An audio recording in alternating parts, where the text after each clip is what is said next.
Ooh, yeah. I can still hear those claps in my mind. I still hear those claps. I feel those claps. Well, you feel them because those are your hands clapping, right? Maybe that's it. Yeah, that's it. I recognized myself. Your studio looks great, man. Your studio looks great. It's okay. You know what? It's not as cool as this guy's studio. Let me just say, I'm so psyched. Go to it. We're gonna talk about beer later. We're gonna go right to the guy because go. Yeah, exactly. So this guy I've known for 17 years, right around there. He's the keyboard player in the house band on the Jimmy Kimmel Show and has been doing that for upwards of 10 years, like 13, 14. Love the guy, amazing musician, my good friend, Jeff Babko. Round 2, baby, round 2. Is he back? Everybody. So good to be back. Oh, man. Surrounded by keyboards, as you should be. Oh, thanks, baby. We couldn't let you go last week. It's just like this. It was just there was so much more to cover, and you've been so gracious to carve out a little bit of time and hang with us again, man. We appreciate it. I'm so embarrassed I wore the same shirt as last week. Is that okay? Well, yes. Well, you got my email because we're wearing the same shirt as well, right? Okay, good. Yeah, Unfortunately, thanks. we were not able to get the swag to Jeff in time for him to be wearing the shirt. Maybe. But Jeff, if you want this shirt, you can go to boneyardrockshop.com. Boneyardrockshop.com, where if you're so inclined, Jeff. Oh, I'm not look at gonna that! give you Look money at that! to buy one. Look at that! You guys, we're sold out. Jeff, I think he just bought all the rest of our inventory. We don't have any left. He bought the No. Wow, He left a few. But that's that. We got some content, some merchandise. Jeff, Gentlemen, so good to be here with you again. It's good to see you again. I mean, yeah, if you couldn't go back again. The last time that we were chatting with you, we touched on a lot of stuff, but the thing that's probably occupied the most of your time, I don't know about your heart and soul, but the Jimmy Kimmel Show. We didn't really get to that last time you were on the show, and right. I would have to think does that occupy the most of your time these days? I'm not these days. Any given week, well, actually, these days, yes. These days, I'm still working for the show. Really? When we were talking off book earlier. Yeah, I'm still working there virtually. We send in so I've become video editor for the band now. So everyone sends me I send them little songs, commercial bumpers, as we say in the industry, as you know. Commercial bumper songs. They send them back to me. Their parts on video. I stitch it together. What do you use to put them together? Embarrassingly, iMovie. I thought I had Final Cut, and I was like, "Yeah, I'll do it." And then I was like, "Oh, I don't have Final Cut. What am I?" But then I found that there's a hack that you can find because you can only on iMovie you can only run 2 videos at a time, so you have to keep exporting and importing. But I've gotten really quick with it, and it's easy, and I send like 5 a week, and Wow. That's kind of fun. That's kind of blur fun, stuff. right? Kind of fun. It's totally fun, yeah, and it's like different for me, which is nice. And I send a bunch of. They like this instrumental kind of Vince Guaraldi kind of piano vibe. Just when he went to host the show from home, they wanted it to be a little more chill and home. So that's the vibe they signed off on. So I send a bunch of cues for that, and then score certain bits from here. And it does occupy most of my working day here. And during a normal time, it occupies the most of my time, I think, because it's steady. But often during lunch, I'll run out and do a session or work here and afterwards if I have a gig. So it depends on the week. And then like most of 2018, we shoot Monday through Thursday. I was running out to LAX after we tape on Thursday, do those Steve Martin short shows Friday through Sunday, get back on the first flight out Monday, go right to the show. So then it was like a little of both, but that was too much. Turns out that was too much. So for those of you who weren't watching our last episode, Jeff has been playing with Martin Short. They do an act together. I think it seems like it's not like Martin Short with the piano player. It seems so interactive and collaborative, and you have to feel an equal part of that. But anyway, for the people who weren't watching last time, you've been doing that for 20-some years? 21 years. 21. Yeah, Steve joined. We joined up with Steve maybe 7 years ago. Wow. And then so we do still some Marty and me only, and then some with Steve and the Bluegrass guys. Yeah. So, man. Wow. But all that's on hold, just like you guys know about. Yeah, all this year's is on hold, which for me it's a relief to be home for Isn't a few it? seconds. Isn't it wonderful? I think we're so many of us are I'm not having. complaining. I'm thrilled and I love LAX, but come on, Jesus. No, man. So- we really have concurred that we love this enforced break because I think, man, if we'd carried on and just plowed into this next summer, I may have had to been committed to an insane asylum. It'll do that to you. Yeah. We kind of joke that the only thing that can stop Foreigner from working 100 plus shows a year is a pandemic, really. It took a pandemic. That was the only thing that was going to keep us off the road, Yeah. really. And Yep. yeah, so here we are. And yeah, I'm enjoying it too. It's been wonderful. I wanted to say, I was on your site earlier and your actual website. How 2012 called and they want their important media back, but I actually went to your website. I'm old school that way. I went to your website and it in your description in your bio it says studio manager as well. So I was curious. So tell me about doing sessions, like coming in there and having clients under normal circumstances, right? Obviously we're not in normal circumstances now. But when we don't have a pandemic and we're not, social distancing and safe at home or doing all that stuff, what is that like? Do you have a lot of clients coming in there? I'd say it's half and half. Like depending, like as you guys know, having worked in TV and stuff, like sending music for TV shows is often just me. It's just they want something really for TV, and Bruce, I know you know this, having done it for a lot. Like they want it now. Like they want it an hour before they sent the email. So that's just get it quick. So that's just me usually. Yeah. Usually a client, or if they don't want to come in, they just want it quick. Yeah. So they're usually pretty happy with whatever you send them if it's on time and appropriate. Especially with the time sensitivity. It's like you're delivering this thing in a couple hours, whatever. That's amazing, Yep, get the vibe. And the composers that I work no, like there's enough shorthand where you don't have to talk a lot about it. Love it. They give me the notes that I need, and I know what that means, hopefully. Yeah. Most of the people that come in are record people. A couple producers like to come in, bring their clients. Some producers they just come in. One of the producers I work for is also an engineer, so he's the quickest puncher in the world. So he'll get you half a bar before your punch, and he's in and out quick. Yeah. Sometimes bands come in. Nice. Like Mana came in a couple times to do records here. There's a Japanese heavy metal band called Bees. Oh yeah, they always come. Dude, yeah. that's no downstream Japanese heavy metal band. That's probably the biggest hard rock band in Japan. Am I wrong? Correct. Yeah. So they come in to do all we've done maybe the last 4 or 5 records here. Wow. And the cool thing about Bees that's so Japanese about it, and it's so not like a heavy metal band of that ilk here, is the charts are meticulous. Like somebody does perfect charts and perfect demos. They're the most beautifully the calligraphy's perfect. Oh my God. The changes are all appropriate. Oh yeah, and first of all, you called it calligraphy, so that no, it is literally it looks like it's handwritten. Yes, they're not computer generated, right? No, handwritten. Yeah. So that's the vibe they do. So there are a lot of bands like that come in. They do that we do every record here when it comes up every couple of years. Wow. And all their solo records we've done here. So sometimes, and their staff sits out in the little deck out back and answers emails and and some composers like to come in and the ones that like to give notes or like to be more part of the process and I noticed some just like to be here to see the gear, to see all the synths. It's fun because everyone, as you guys know, works in virtual world in software. Right. So to see all the stuff and to see the knobs twiddling, to hear the Leslie go on, they like that. And I think they're happy to see all the business, all the real. I mean, to have that all working and to be able to be played well and to produce these vintage sounds from real instruments, that's, in a way that's sort of,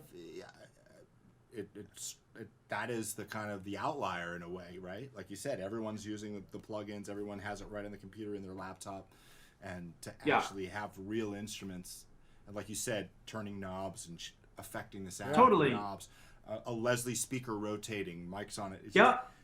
And feeling the air of it. And also I recognize that most composers or producers at home they're working inside the box, as we say, like they all have the same software. So if I come out with Keyscape and play it, well, they can do that, or they can send. I can send them the MIDI. So they can't play it. That's why the Rhodes always has to be working. That's why the Whirly. If they want to clap, I bring in the clap. Like they want to hear the mechanics and the air. And the thing that was sampled for their plugin, the thing that was modeled for their plugin, they want to hear what. And then I notice if they see something that they don't understand, and they get it like that, the Melloton reissue or the Mini Moog or the whatever, like are these weird. They've got a bunch of weird synths over there.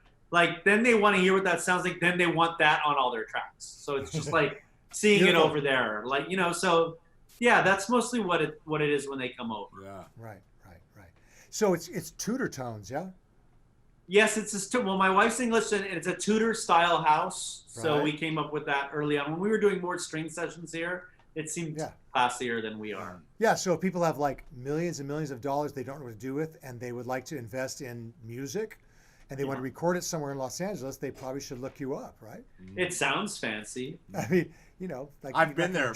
I've been there. It is fancy. It sounds fancy. My wife makes lovely cocktails and is a very good hostess. Does she make nice cocktails? You guys will be over this summer, and we'll make that happen. I've been there. Yeah. Yeah. I feel excluded. I feel left out. No, that's gonna happen. Yeah. So where in England is your wife from? She's from outside of London, New Malden, which is kind of near Wimbledon. But she grew up mainly in Manchester. There's a school for music. There's called Cheatham's. And so she went there at age 7. She and her 2 sisters, who are both string players as well, went to Cheatham's when they were 7, 8, 9, 7, 8, and 10 or something. And they all were raised in this school for music, kind of like Fame, but for all ages. And a lot of them, like, we'll see somebody come through the bowl conducting or a soloist, and he's like, oh yeah, he was in our class. And well, it's like all these like super high profile. Yeah, and a lot of the ones that are in the scoring, the movie scoring orchestra with her I'd say there's maybe 6 or 7 that came out of that school. Wow. Pretty cool. That's really very cool. Harry Potter looking school. Wow. Well, I would be remiss to not mention the fact that I think we talked about this the last time you were on last week, that Michael and I had a pivotal British beer experience in Manchester. Yes. At a pub called the Britain's Protection. The Britain's Protection. Yeah. Where we had the most excellent proper real ale, cask ale.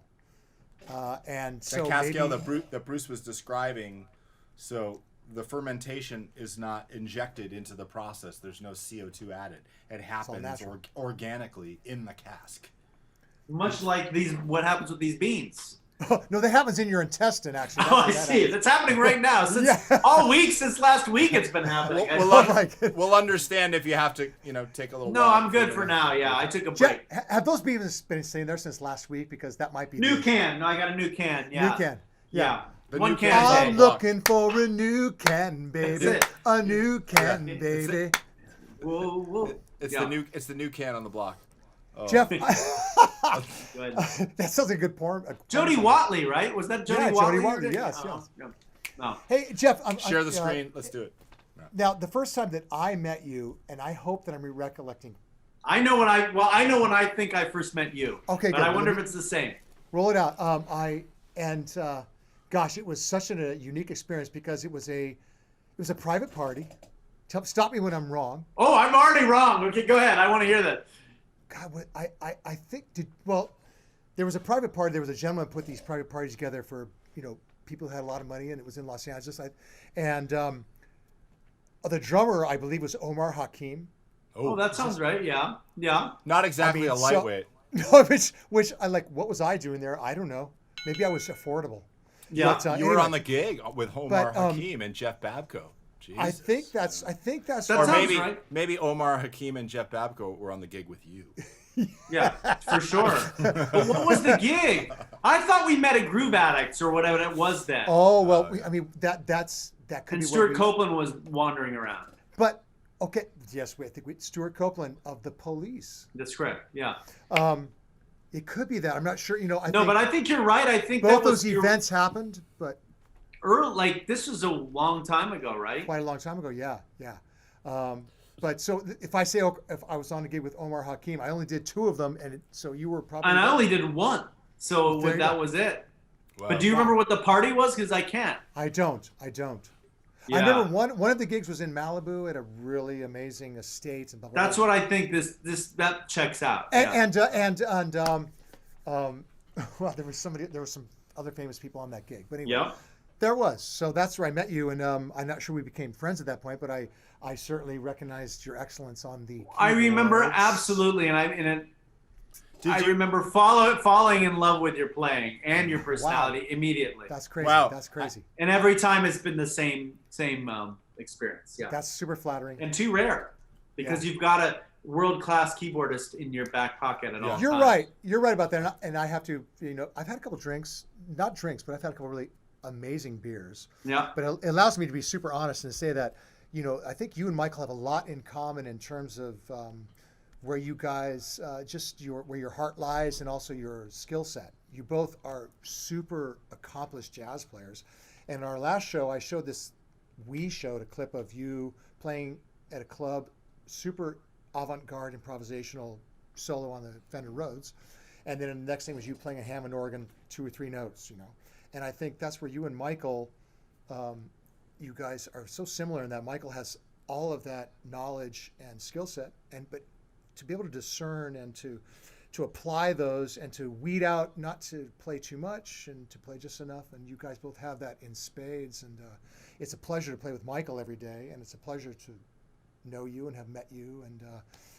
And that's it, man. You guys are both I'm talking to the 2 most amazing keyboard players right now. I man. feel the Friends. same way though. I think the core of music, like when I watch Michael play, listen to Michael, I hear the joy, double ding. I hear the joy and I see it in your body language, which is how I feel I experience music too. It's like, and that's not delineated by genre. It's like, It's not. that's second, that doesn't matter almost. Like good, like I think I wouldn't see that same joy if you're playing a not so fun gig or the music isn't like Right. inspiring, but almost every time I've seen or heard you play it, it's been inspired. Yeah. And I think that publicly, you. we're not talking about the crappy ones. We've all played crappy ones, but I think you'd even deliver the goods in the most inspired way you could in any situation. Well, I would always try to play my part, to try to be part of the whole, whatever's happening, to maybe just contribute what I hear and what I feel like would benefit what's happening, right? Totally. How would One this, time I how would remember this being song- at the Big Potato Yeah. and like playing a jazz gig, whatever it was. I remember being in that same spot at the Big Potato, and like this, I don't know how long ago this was, a while ago, and I remember thinking, like, what cool thing am I going to play right now? Like, which happens to all of us because we're the center of our universe, right? We can't help it. Like that's our deal. But I remember, well, what would they like to hear? Like, maybe that's nothing. What am I doing? Like, who cares what I play, right? And I remember that being like this pivotal in that spot. I'm like going, it doesn't matter what I like. Maybe that's going to be cool, but is it necessary? And I remember thinking, like, that's so hard to do as a sideman or as a contributor, a band guy. Like, we all think of what we're going to play because that's our part, but is it always the most important thing at every moment? And we know musicians that the answer is yes. Whatever they're playing is actually the most. But for me as a sideman, I'm like, and that could be a volume thing, or that could be a simplicity thing, or that could be a laying out thing. Like, come on, like, what is the music asking for? That's hard to do, to think as like reflexively and think like, what contributes for the listener? It's kind of cliche, but to use a kind of, sort of buzz phrase or something that you've heard a lot, it is really the macro versus the micro, right? When you talked about the micro, like, what am I going to play, and like that voice of what's going to be cool, or what could be, what would be. It's the selfie of music, it's like, exactly. Oh God! Exactly. Right? Like, how could it be impressive? Like, around. What could I play that would be impressive is not the question you want to be asking yourself on any level, right? And that's what in jazz got kind of hard, because I feel like in jazz there's a tendency to over contribute or to like, I don't know, it's a soloistic place a lot of times, and I always felt like the best accompanists were as I get older, especially, like that's kind of where the magic is. But you know what? It's interesting you say that, and I don't hear people talking about this. But I think the roots of that are in the so-called cutting contest, right? Exactly, like the beboppers, right? There was this thing with those guys, and there was a tradition that came along that was like, who's going to slay this set of changes in the Totally. most... It's that way in gospel now. I mean, it's that way in shredding, 15 years ago. Like, totally. Who's going to do it in the most virtuosic, it's sports, polished, sort of impressive way, right? And there is a thing there, when someone's virtuosic. Yeah, the virtuosity becomes the end, right? Yeah, more and than that's really not. That's dreadful, isn't it? I mean, it's just. For me, totally it didn't speak to me though. Like that. I mean, I love watching the Gospel Chops guys. Like it's mind blowing. I think we all like for 60 seconds at a time on YouTube. It's like that's the best thing I've ever heard. But that's not who I am as a musician, and that's not my best. If I practiced 16 hours a day, would that get me to Nirvana? I don't know. I'm sure you've seen some of the guys. We don't even have to necessarily, call out their names or reference them specifically. But there is, and I think Jeff, as a dude that I'm a little older than we're very similar. Our age is similar and similar upbringings. Like we talked about the '70s on the last show and growing up with pop music and talking about Foreigner 4 as young lads when that came out, and you said Styx, and Journey Escape, REO Speedwagon High Infidelity, all these albums, and they're kind of like Boston, all this stuff. Yeah, great sounding records still. Jeez. Yeah.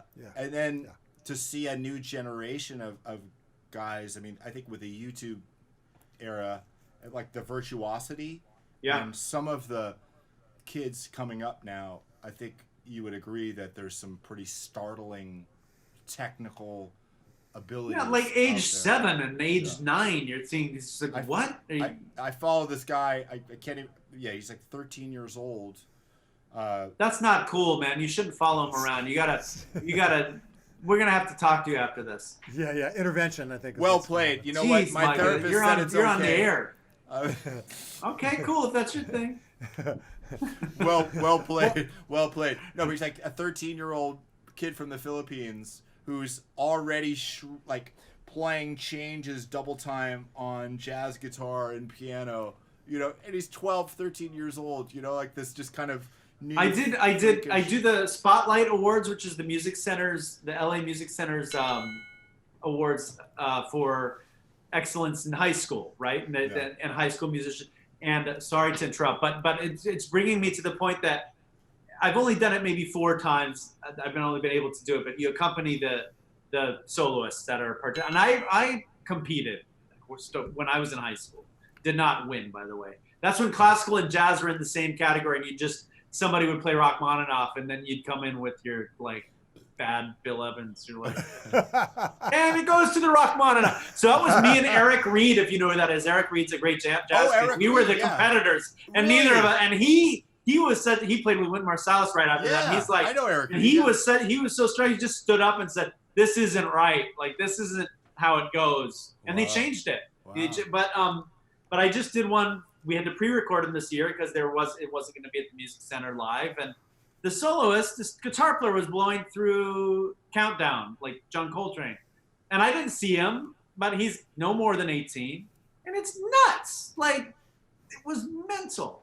It was so good, and I remember doing one of the award shows, and we're all backing them up in the pit, and the guy behind me on the sax goes, "Don't worry, he's going to be an orthodontist. He's not going to go into music. He's too smart." And that's usually right. Like a lot of these people, like they burn out so quick and they get smart and they're like, you know what? I'm going to go fix feet or something. Yeah. Well, there's certainly, being able to, in a virtuosic fashion, rip through Countdown by John Coltrane or Giant Steps. Economically, there's not a lot of future in that.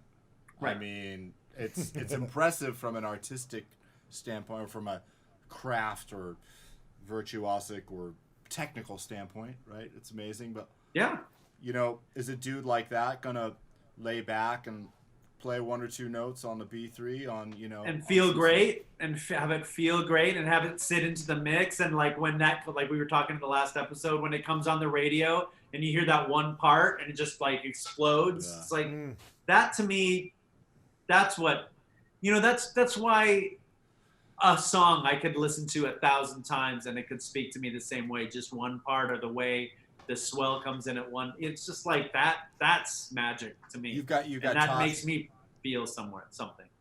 Sorry to interrupt. Yes, with you 100% on that. Todd Rundgren is behind you. He is. That's him. He's lurking. I know you're a fan. We've talked about this. I'm sure.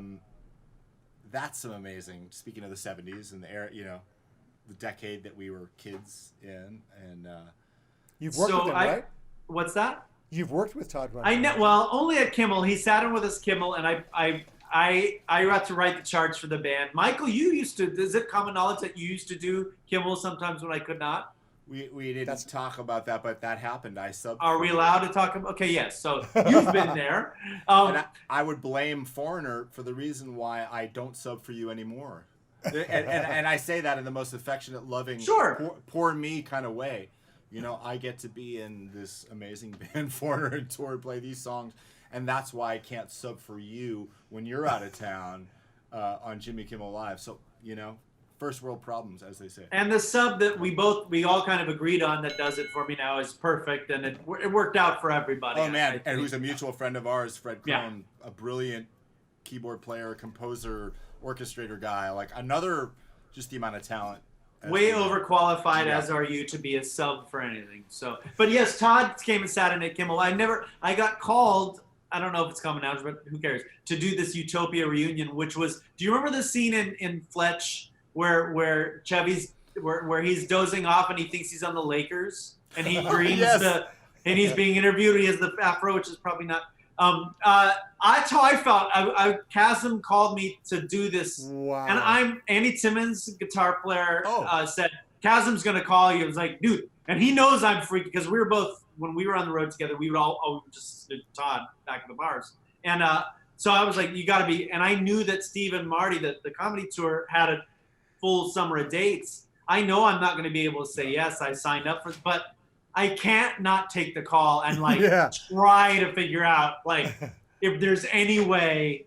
And it didn't work out. And the Glasses, who did it, was the exact right call. I remember talking. We went to the show and it was incredible. Yeah. It was like they played almost all my favorite songs. And when we worked with Todd at Kimmel, I got him to play a couple songs that aren't in his usual wheelhouse these days, and he was cool with it. We had a great time, and I'm a huge. You got Todd to do that. Yeah, he was cool. So he was did cool. You start playing dude? Let's do. Did you just while you guys? I had a set list, and he looked at it. He's like, I never do that, and I can't even remember what it was. It wasn't Tiny Demons. It was. I'll remember. Time Heals. It was Time Heals. He said, I'll do it, and it's all. You know, his keyboard songs are all very specific voicings. Very specific. They move a lot, and I'd written it all out for the guys, and he says, yeah, I can do it, but I was so thankful I did it in Sibelius on the computer for those that, he said, I just have to do it a half step down. So thank God, okay. I just transposed it and gave it, and it was so, that's one of my favorite songs. Oh, man, his vocal, him as a singer, forget the songwriting. I know. But I mean, just the singing, man, just his voice. So just to ground this, for people who are listening, Todd Rundgren in Utopia, and he's had so many incarnations. Hello, It's Me. Does anybody not know Hello, It's Me, or Can We Still Be Friends? That's the person we're talking about. Massive hits. I Saw the Light. Yeah. Love Is the Answer. Yeah. There's a bunch of good ones. Those you just named the four most the huge known hits. Todd Rundgren songs right there. But he's so deep and wide, and that's why we're chatting. And he developed. I mean, there's a video on YouTube which he developed video, basically video technology software. That's one thing he did in between records. It's pretty nuts. The guy's way too smart. And he's I always think when I see that poster, I could do better than this. Geez, that guy was putting up video software and had 2 records out by the time I'm done with my one dumb track. let's goose it a little bit. Isn't it pretty awesome that we have all these people to keep looking up to and try to maybe, possibly, sort of, maybe a little measure up to? Absolutely. So Jeff, last time you were on, we didn't get to beat music. Oh wow, yeah. Because I have to say it's mind blowing. I would try to put it into words. Maybe you have a better. You could describe it in a sentence probably better than I could. How would you describe the concept of that entity? Well, it's Mark Juliana, drummer. It's his brainchild. Started in New York when he lived in New York. He's an amazing drummer. He is an amazing drummer. He's on that Brad incredible. Meldau album. That Brad Meldau album, yeah. He comes from the jazz. He started late, actually. He started playing when he was a teenager. Really? His brothers are all baseball guys, and he became a drummer just kind of. And he seems so natural. That always really surprised me. Because, that really surprises me to hear. Yeah, he should be at the drums. That's where he belongs. So he started coming to LA to do shows, Double Ding, with Tim LaFave, who was in the video last week that you showed, the bass player. And Tim introduced us. And playing upright, where I normally see Tim play electric. Yeah, that's right. Yeah. So Mark was coming to town to do a record release or something, and Tim goes, "Oh, you gotta use Jeff. He's great. He'll totally nailed it." So we had a rehearsal here at where I'm sitting now, and Mark brought some charts, and Mark tells it like, I brought these charts, and then I just kind of laughed to myself because I realized we shouldn't play my charts. Let's just be weird. Yeah. So we ended up like playing one song from that rehearsal, and then just every time we got together, it was whatever happens. Yeah.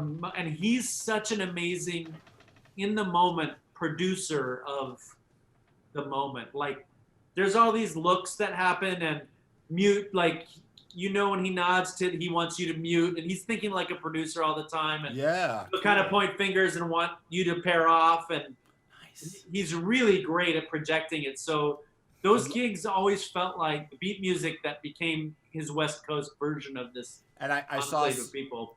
And I saw some of that footage. They're wearing yellow jumpsuits, and that's the more pop new version of beat music. Nick Semrad, and Nick Semrad. So that's like the kind of refined.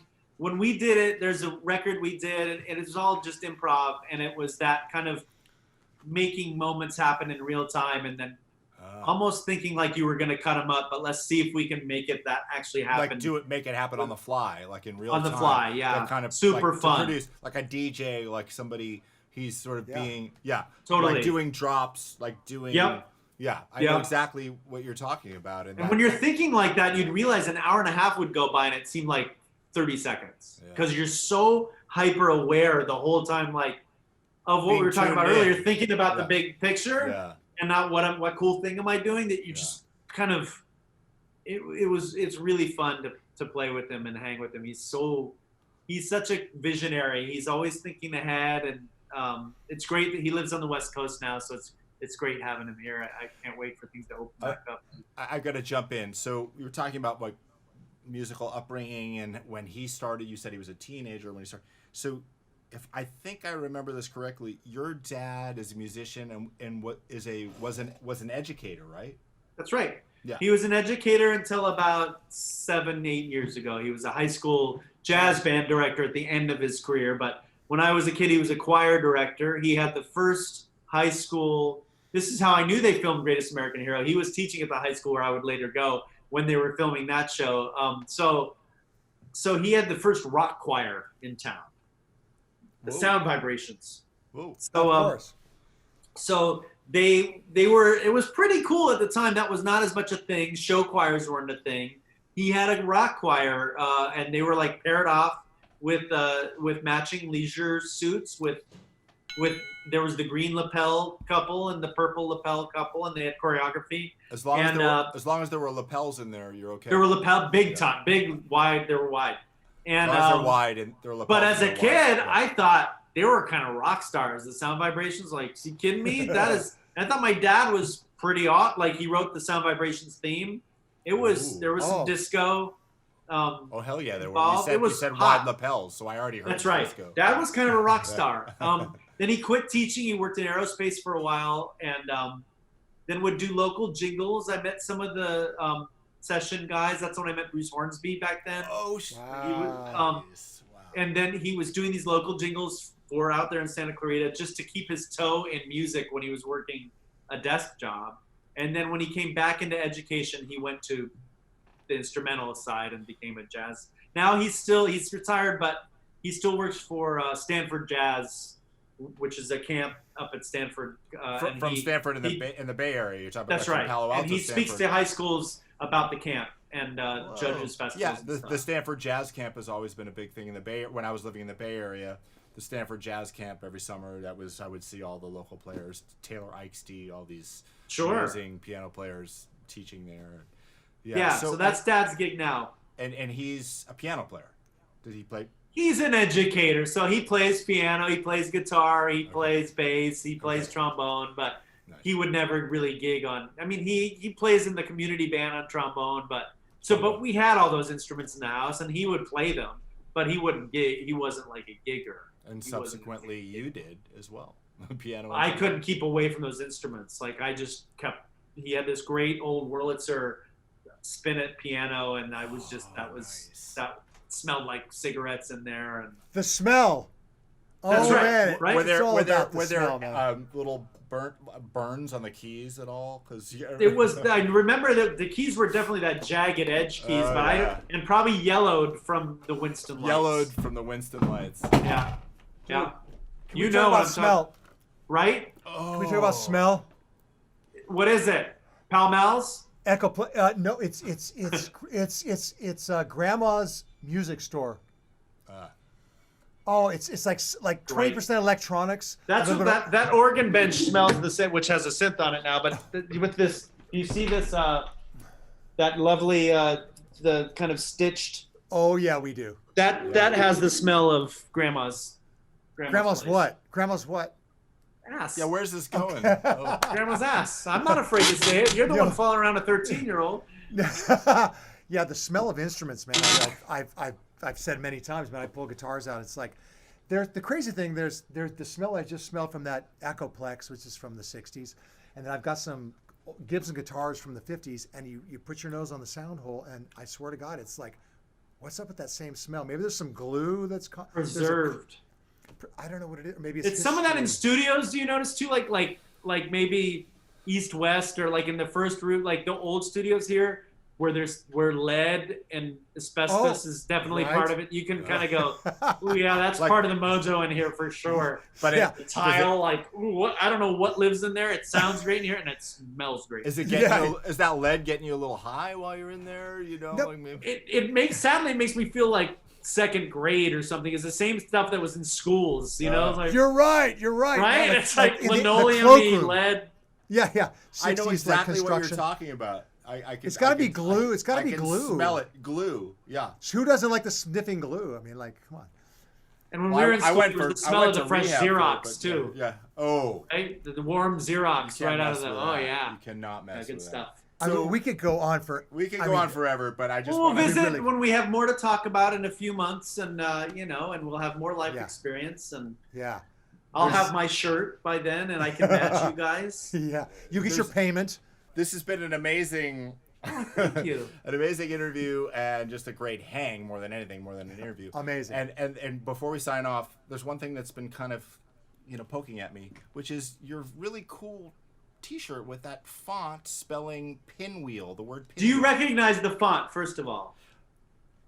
I feel like I do, but I haven't been able to. Bruce Van Halen? No, close. Same year, same era. I do recognize it's the Huey Lewis Sports. It's the Huey Lewis in the News font, right? Wow. But so Pinwheel Records is my buddy Scott's store in Chicago. We had a mutual friend on a podcast, a rival podcast, Never Not Funny, which is a comedy podcast my buddy Jimmy Pardo. Somehow I learned through him or another podcast called Vinyl Emergency about this guy, Scott, that has Pinwheel Records. So I thought, I'm going to go to Pinwheel Records because I heard there was a Pac-Man game there and a cat that lived there. And so I went to Pinwheel when I was there, and there's an amazing Mexican restaurant across the street. So I went to Pinwheel, and it turns out Pinwheel has a whole section, this is really funny, a whole wall of just Huey Lewis and the News Sports.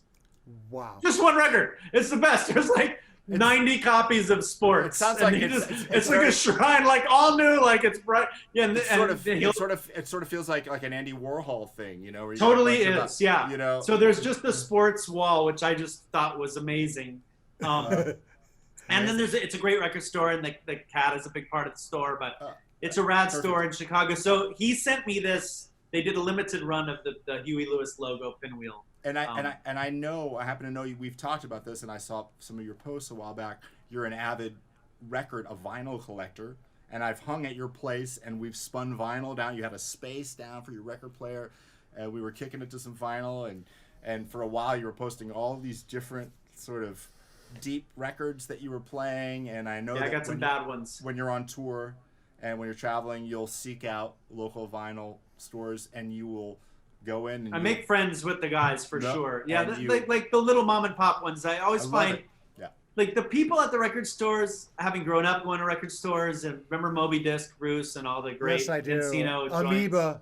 Amoeba. Yeah, I know. We'll hope for the best. Yeah. But yeah, I find like whatever city I'm in, the record store is the collection of people I would hang out with in that city. Like, there's one in Philadelphia. I just remember hanging. The owner kind of pissed me off first because don't stack your records on that. You can put them over. Oh, geez, okay. Like actually scolding the customer. All right, I just had 3. I'll put. But I ended up really loving this guy as I hung out in the store because all the people. That's where they sold concert tickets to the local club, and so all the hipsters would come in, and then he had opinions. I learned this guy had opinions about everything Philly. Like he had an opinion about the new Pirates team. He had some about, he was the expert on all things. And it reminds me of that movie Cheers. High Fidelity with John Cusack and Jack Black. Kind of like that sort of real passionate and kind of, it's that archetype, the Simpsons comic book guy, right? Totally. Right? It's like he's snooty about what he knows about what the best stuff is, the best records. And he knew everything about, he was the guy, but the customers reflect it, right? And I always like that about a town. Like, this is my center of that town. And Pinwheel definitely has that vibe. So thank you for asking. Oh, He's man. a good dude. Good. Awesome. Yeah. So, another great episode 2 with Jeff Babko. This has been amazing. Yeah, you guys. Round 2, man. Brought to you by Beans. Yeah. Yeah, man. Yeah. Turns out there are very important beans and very important beers. Now that I know, I won't be so embarrassed next time. Jeff didn't know. He was confused. No. He thought the B was beans. It's actually beer. That's cool. Yeah. But you know what? We had 2 episodes with this guy. He's amazing. We're going to sign off. Thank you, Jeff. Yeah. Yeah, Thanks, Jeff, love you, man. guys. You'll be back, bro. If you're up for be back, please come back. Love you. Cheers, buddy. You too, guys.